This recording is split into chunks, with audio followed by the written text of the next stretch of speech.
Thank you. So, Marion supports the Green New Deal, of course, but then even says we need to go beyond that. We need a Green New Century.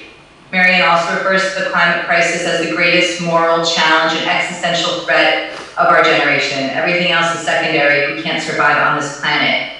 And yet again, Marion kind of goes deeper, to go beyond just, of course, entering the climate accords, addressing animal factory farming. We need to sequester carbon, reforestation, sustainability, energy, and transportation, but also going deeper than that of why those things aren't happening. And that's obstruction from fossil fuel companies that prevent green policies and the corruption in terms of a former chemical company lobbyist and oil company executive in charge of the EPA.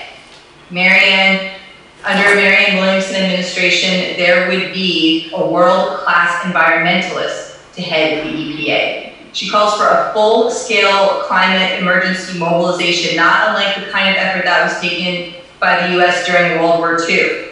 We need more than just a Democrat. We need a full-on pattern disruption of our political and economic policies. We need to just go deeper than say we need a Democrat, yes, to take back hold of this issue, but this is an issue that we all need to be awake on and to be taking responsibility for. And Marion calls on that, which is another reason why I've been so passionate about her campaign and looking at our own lives and taking our own responsibility, not just pointing fingers at policies that have been passed but then overturned on the next administration, to just going deeper beyond that, because the same forces, if they win in 2020, if we come back as Democrats, then these policies can be overturned in the next administration. So going deeper where there is a fundamental change that can't just be undone. And we have to be informed of the severity of the problem and need to have our president understand that it's not just incremental change.